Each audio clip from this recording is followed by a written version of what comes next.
O apóstolo Paulo, o grande bandeirante do cristianismo, o paladino da fé, o plantador de igrejas exponencial que visitou e plantou igrejas nas províncias da Galácia, da Macedônia, da Acaia e da Ásia Menor, o grande mensageiro do Evangelho, acaba de chegar em Atenas, depois de ser perseguido em Filipos, em Tessalônica e Bereia. Chega na capital intelectual do mundo, na terra dos grandes filósofos, dos corifeus do pensamento humano, terra de Péricles, de Sócrates, de Platão, de Aristóteles, dos homens que encheram bibliotecas com a sua erudição. Esta cidade aspergida pela cultura e iluminada pelo saber humano.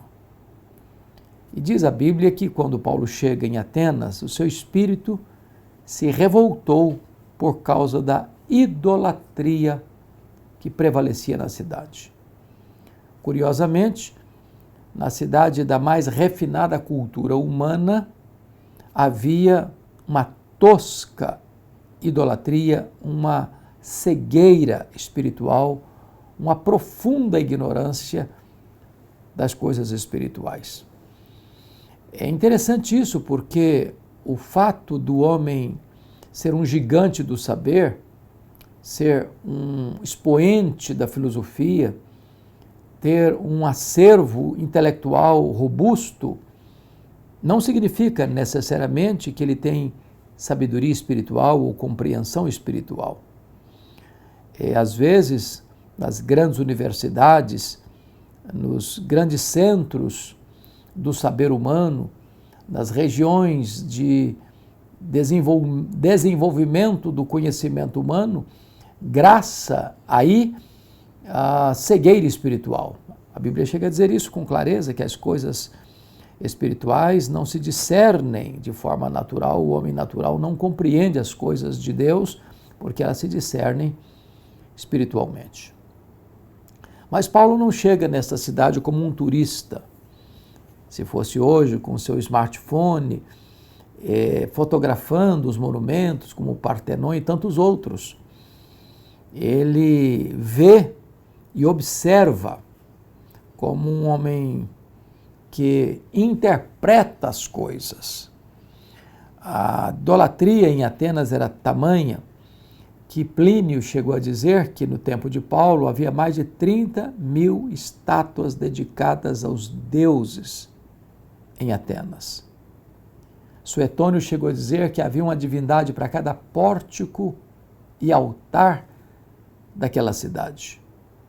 Isso levou Diógenes a satirizar com a cidade, saindo em pleno meio-dia, sol a pino, com a lanterna acesa nas mãos. E alguém pergunta, mas o que você procura, Diógenes? E ele respondeu, eu procuro um homem, porque nesta terra só se vê deuses. Mas Paulo não apenas ficou com seu espírito revoltado com aquela idolatria, Paulo não apenas viu o que estava acontecendo, ele fez alguma coisa. E a primeira coisa que ele fez foi ir na sinagoga, onde estavam judeus e gentios piedosos. E ali, onde já havia uma cabeça de ponte para a pregação do Evangelho, porque essas pessoas já acreditavam no Antigo Testamento, Paulo aproveita o ensejo para dissertar com eles acerca de Jesus e da ressurreição, mostrando que o Messias prometido, Jesus de Nazaré, era aquele Messias prometido pelo Antigo Testamento. Além disso, todos os dias Paulo estava na praça, discutindo com os filósofos estoicos e epicureus. E a praça de uma cidade grega não é apenas uma praça como as nossas, de jardins e bancos, de árvores e flores, mas era a ágora, local onde os pensadores expunham as suas ideias, abriam sua cosmovisão e traziam seus ensinamentos. E Paulo ali discute com esses filósofos, epicureus e estoicos, no que eles acreditavam, qual era o fundamento da filosofia deles, o que eles defendiam. Você bem sabe que os epicureus são, ou eram, os hedonistas de hoje. Eles não acreditavam na vida por vir, eles não acreditavam em prestação de contas, em juízo final, em céu, nem inferno. Para eles a vida era apenas o material. E então eles tinham um lema de vida: aproveitar o máximo a vida. E o lema deles era: comamos e bebamos, porque amanhã morreremos.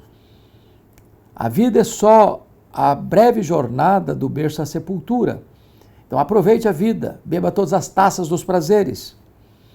Mas para esse time, para esse grupo de pensadores e filósofos, Paulo vai mostrar que vai ter sim um juízo final, que vai ter sim uma prestação de contas, que todos serão chamados ao tribunal de Deus para prestar contas da sua vida. Paulo refuta, portanto, a filosofia dos epicureus. Mas ali também estavam os filósofos estoicos. E quem eram os estoicos? Eles eram panteístas, eles eram fatalistas, eles acreditavam no destino cego, que uma pessoa não pode mudar o rumo da sua história, o destino da sua vida.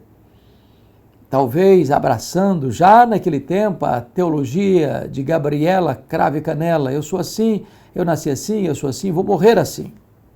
Pau que nasce torto, morre torto.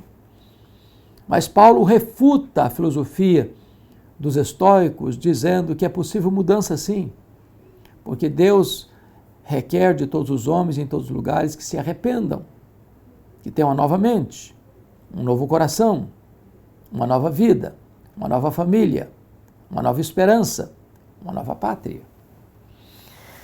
Então, diz a Bíblia que nessa terra tão aspergida pelo conhecimento humano, dos corifeus da filosofia, eles mergulhados num caudal de ignorância espiritual, veem o pregador como um tagarela, chamam Paulo de tagarela.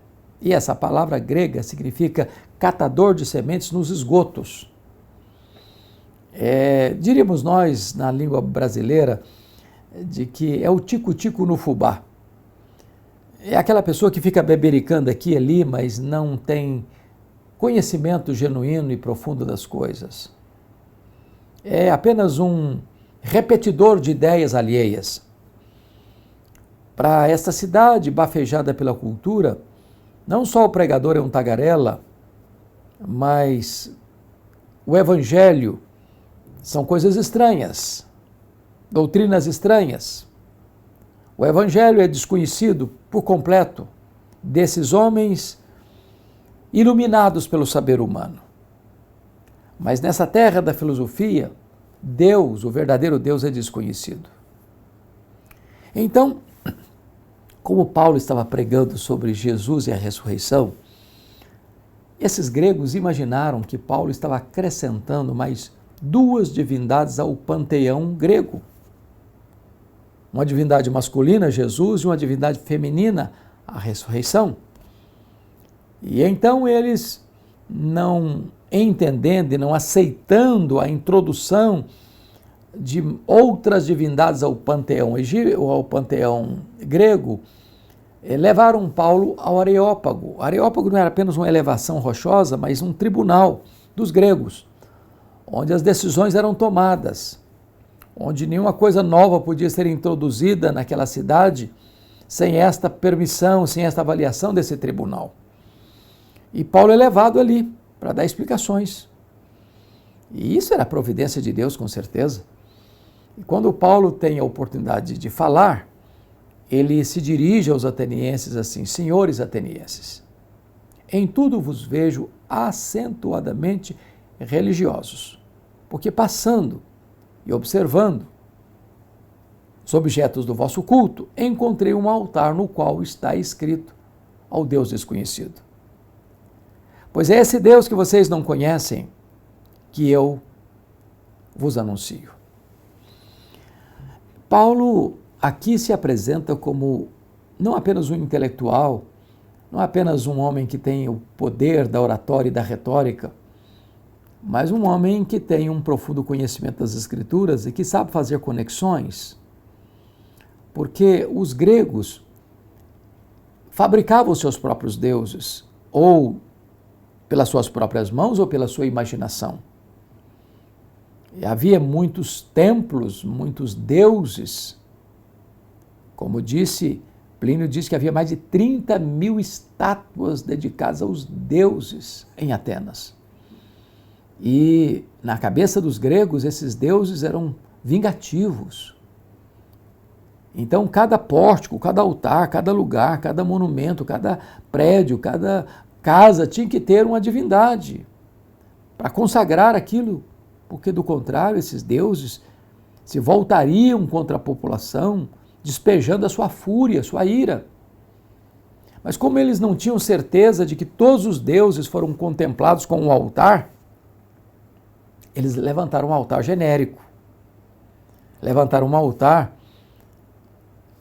com rótulo em branco ao Deus desconhecido, pensando, bom, se nós esquecemos algum Deus, ao ver esse altar, esse Deus não vai nos punir. Então Paulo pega esse gancho para apresentar aos atenienses o Deus verdadeiro, que eles não conheciam. E quem é este Deus? No versículo 24, Paulo vai dizer, o Deus que fez o mundo e tudo o que nele existe. E mais, no verso 26, de um só fez toda a raça humana. Então, na terra do conhecimento, da ciência, da filosofia, das artes, do saber humano, Paulo não tem nenhum constrangimento em afirmar que Deus é o Criador. Com isso, Paulo está refutando ideias gregas, como, por exemplo, que a matéria é eterna. Não, a matéria não é eterna. Eterno só Deus o é. Refutando a ideia de que o mundo surgiu por geração espontânea. Refutando a ideia de que o mundo é fruto de uma mega explosão cósmica, que uma explosão casual deu origem a esse universo tão vasto, tão insondável, com leis tão precisas, com movimentos tão harmônicos. Paulo está refutando a ideia de que o mundo é fruto de uma evolução de milhões e milhões de anos. Paulo não crê que o homem veio de um ser unicelular ou que veio de um símio, de um macaco, não, de um só homem. Está escrito aqui, versículo 26, de um só fez toda a raça humana. Então Paulo acreditava que Adão e Eva não eram um mito, mas personagens históricos. Então, a primeira verdade que Paulo afirma acerca de Deus é que ele é o Criador. Conferindo com Gênesis 1:1, no princípio criou Deus os céus e a terra. Conferindo com o que diz Gênesis 1:26, façamos o homem à nossa imagem e à nossa semelhança, homem e mulher. Então, Paulo finca esta estaca da ortodoxia, na cidade da idolatria e da filosofia, afirmando que Deus existe, que Ele é o Criador do universo. Segundo lugar, Paulo vai dizer que esse Deus é o Deus da provisão. Ele é bom porque não só criou o universo e deixou para lá, como ensinam os deístas. Deus não é misturado com a criação, como ensinam os panteístas. Deus criou e Deus cuida. Vejamos isso. Paulo diz aqui o seguinte: este Deus é o Deus que a todos dá vida, versículo 25, respiração e tudo mais. E o verso 28 diz, pois nele vivemos, nos movemos e existimos. Então, Deus é o autor da vida, Deus é o preservador da vida, Deus é o mantenedor da vida. Se ele fechar a torneira do oxigênio, nós caímos e viramos pó. dependemos dele, vivemos nele. Ele quem nos dá a vida, Ele quem nos dá a saúde, Ele quem nos dá a restauração, Ele quem nos dá o pão, Ele quem nos dá as vestes, Ele quem nos dá a prosperidade, Ele quem nos dá a salvação. Tudo provém de Deus. Ele é o doador, Ele é o provedor, Ele é o Deus da providência. Mas em terceiro lugar, Paulo vai afirmar para os atenienses que esse Deus criador e provedor é o Senhor. Versículo 24 diz assim: sendo Ele Senhor do céu e da terra. Não é César que é Senhor, não é o diabo que é Senhor, não são os reis da terra que são Senhor, não são os príncipes deste mundo que são o Senhor, não são os juízes das cortes mais egrégias que são o Senhor. Há um só Senhor. Ele está no trono, Ele comanda, Ele tem as rédeas do universo em suas mãos. Ele levanta reinos e abate reinos, Ele levanta reis e abate reis. Ele tem todo o poder e tem toda a autoridade. Ele é o Senhor do céu e da terra. Aliás, o apóstolo Paulo, tratando desta matéria na sua carta aos Filipenses, diz que Deus o exaltou sobremaneira. Ele deu um nome que está acima de todo nome, para que ao nome de Jesus se dobre todo o joelho nos céus, na terra e debaixo da terra, e toda língua confesse que Jesus é Senhor, para a glória de Deus Pai. Mas ainda, em quarto lugar, o Deus que os atenienses não conheciam é o Deus Espírito, que não pode se confinar num santuário feito por mãos humanas.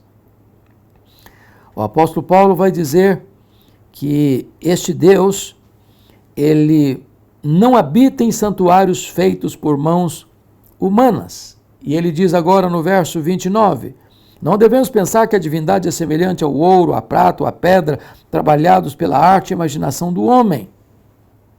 Ou seja, esse Deus não pode ser feito pelas mãos humanas, como a cultura humana.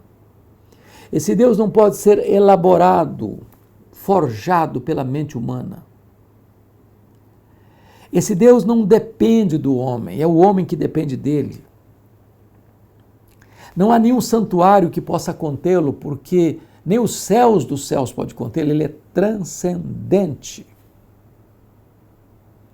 Então, Paulo está afirmando que este Deus que os atenienses não conhecem não estava dentro dos santuários, não estava dentro do panteão grego. Ele é Deus invisível, espiritual, eterno.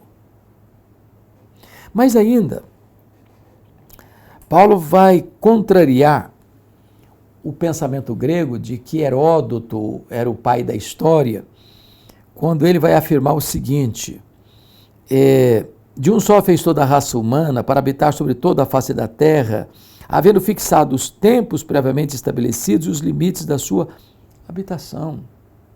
O pai da história não é Heródoto, o pai da história é o próprio Deus.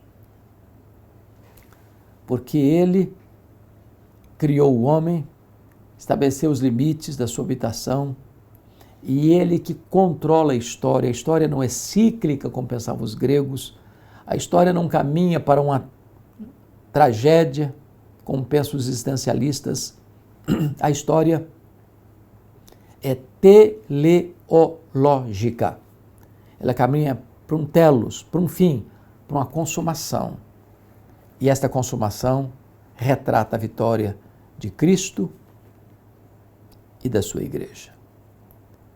Mas ainda, em quinto lugar, o Deus que os atenienses não conheciam é o Deus da salvação.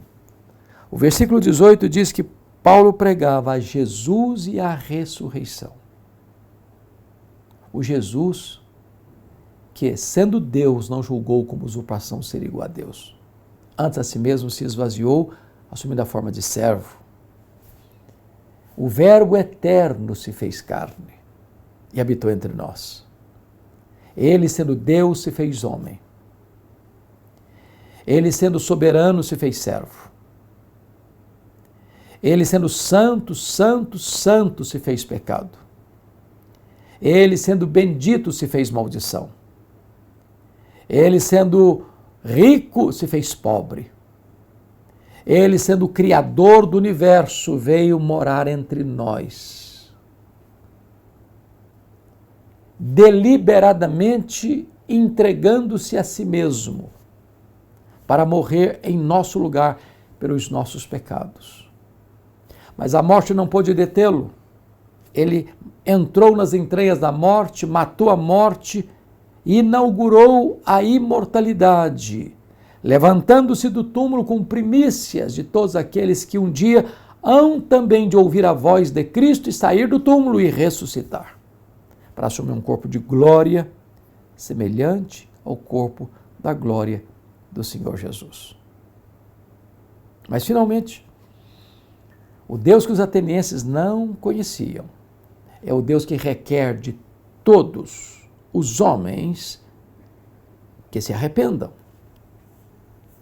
E arrependimento é mudar a mente, mudar o coração, mudar a conduta. Não há justo nenhum sequer.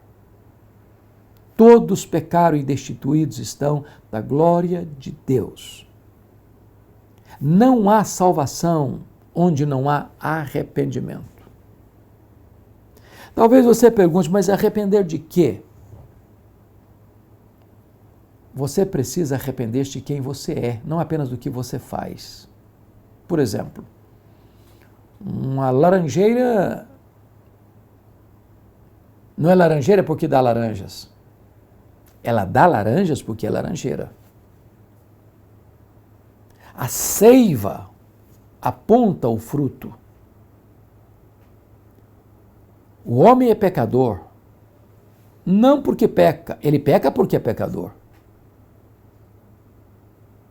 Todos precisam se arrepender. E a não ser que se arrependam, não tem esperança. A grande pergunta é por que o homem precisa se arrepender em qualquer lugar, em qualquer tempo? O verso 31 responde: porquanto Deus estabeleceu um dia em que há de julgar o mundo com justiça, por meio de um varão que destinou e acreditou diante de todos, ressuscitando dentre os mortos. Haverá um juízo final. Haverá um tribunal.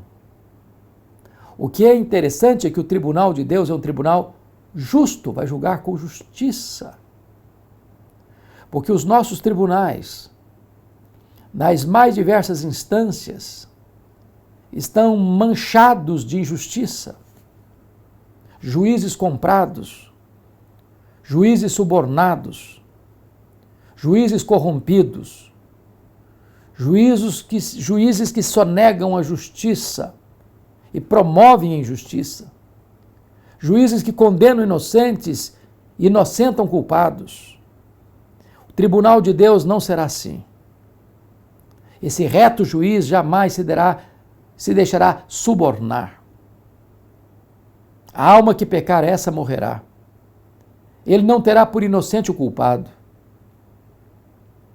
E a Bíblia vai informar-nos de que nós daremos conta naquele dia das nossas palavras frívolas que proferimos, das nossas obras que fizemos, às vezes de forma oculta aos olhos humanos, das nossas omissões acovardadas, porque sabendo que devemos fazer o bem não fazemos, nisso pecamos. Mas Deus vai julgar até mesmo os nossos pensamentos, os segredos do nosso coração. Ninguém vai escapar deste pente fino, dessa peneira do tribunal de Deus. É por isso que todos precisam se arrepender, porque todos terão que comparecer perante este reto juiz para prestar contas da sua vida. Esse era o Deus que os atenienses não conheciam. Este é o Deus que a nossa geração também não conhece. Pessoas tão sábias do ponto de vista da filosofia, da ciência, do entendimento das artes, mas obtusas espiritualmente. Pessoas que galgaram os degraus da academia, fazendo um bacharelado, fazendo um pós-graduação, fazendo um mestrado, fazendo um doutorado, fazendo um pós-doutorado, escrevendo suas teses requintadas, mas cegas espiritualmente. O diabo cegou o entendimento dos incrédulos. E Paulo agora, tratando sobre o Deus desconhecido na capital intelectual do mundo, vai apresentar a eles o Deus que eles não conheciam, o Deus criador, o Deus da provisão, o Deus que é Senhor nos céus e da terra, o Deus da salvação, o Deus que requer arrependimento e o Deus que vai julgar as nações. Diante desta mensagem de Paulo no Areópago, encontramos 3 reações ou 3 decisões. O verso 32 diz que uns escarneceram quando ouviram falar de ressurreição. Isso porque os gregos não acreditavam em ressurreição e em virtude da filosofia deles, cujo pilar principal era o dualismo. Ou seja, para os gregos a matéria que você pega, toca, tange, era essencialmente má. O espírito invisível e material era essencialmente bom.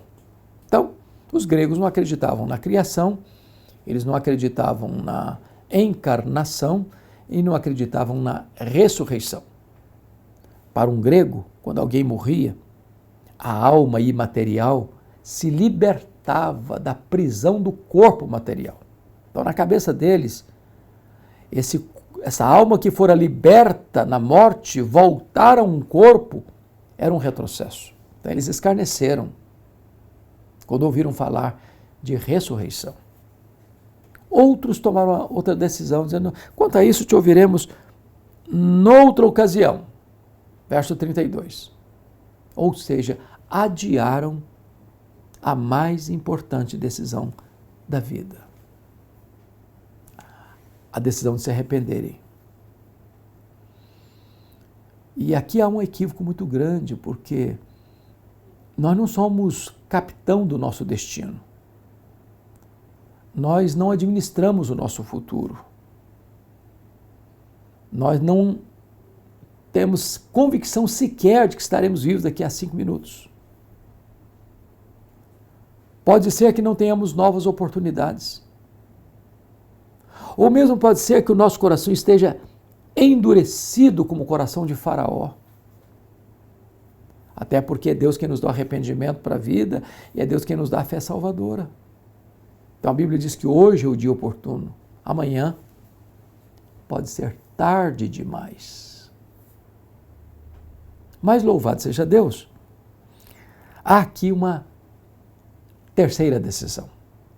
O verso 34 nos diz que alguns creram e foram salvos.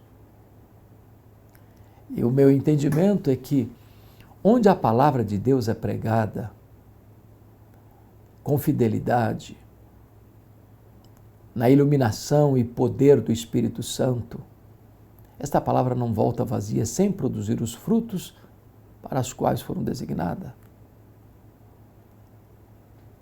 Eu hoje aguardo e espero que você que está ouvindo essa mensagem, que ainda não se rendeu a Cristo, que ainda não se arrependeu dos seus pecados, que você creia no Senhor Jesus. Que você se volte para Deus enquanto é tempo, enquanto Ele está perto. Porque não há outra saída, não há outro caminho. Jesus é o único nome dado entre os homens pelo qual importa que sejamos salvos. Jesus é a única porta de acesso a Deus. Jesus é o único caminho que conduz ao Pai. Jesus é o único mediador entre Deus e os homens. Fora dele, não tem vida eterna. Os gregos tinham muita religião. Eles tinham muitos deuses. Eles tinham muitos templos, eles tinham muitos altares, mas faltava a eles o Deus verdadeiro e a salvação que só este Deus pode dar. Hoje você está diante de uma decisão, e a mais importante decisão da sua história, da sua vida. Uma decisão de consequências eternas. Porque na jornada rápida que temos do berço à sepultura, temos muitas decisões importantíssimas. Mas nenhuma delas com reverberação para a eternidade. Mas se você se arrepender e crer, você receberá vida eterna. Se nós olharmos apenas a rápida jornada do berço à sepultura, temos muitas decisões importantes, mas nenhuma delas com reverberação para a eternidade. Mas se você se arrepender e crer, você tem a vida eterna. Você terá o selo do Espírito Santo no seu coração. Você terá a alegria de saber que o seu nome está escrito no livro da vida. Você fará parte da família de Deus. Você será uma ovelha de Cristo, membro do corpo de Cristo. Você será um cidadão do céu. A decisão é sua, intransferivelmente sua.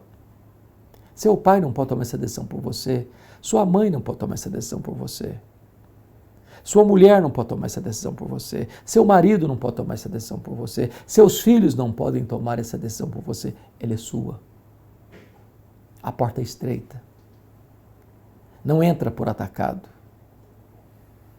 Só aquele que crê tem a vida eterna. Que hoje este Deus, que talvez você conhecia de ouvir falar, ou talvez este Deus que você fazia uma imaginação de quem era, este Deus que é o Criador, é o Provedor, é o Senhor, este Deus que é o Salvador, este Deus que requer de você arrependimento e você estará lá para prestar contas da sua vida, hoje está de braços abertos para oferecer a você salvação e vida eterna. Venha para Jesus, agora mesmo, e receba dele o presente maior, melhor, sublime, o presente da vida eterna. Que Deus abençoe profundamente a sua vida e o seu coração. E que você agora se volte para este Deus que era desconhecido, mas que agora pode ser e quer ser o Deus da sua vida. Deus abençoe muito você.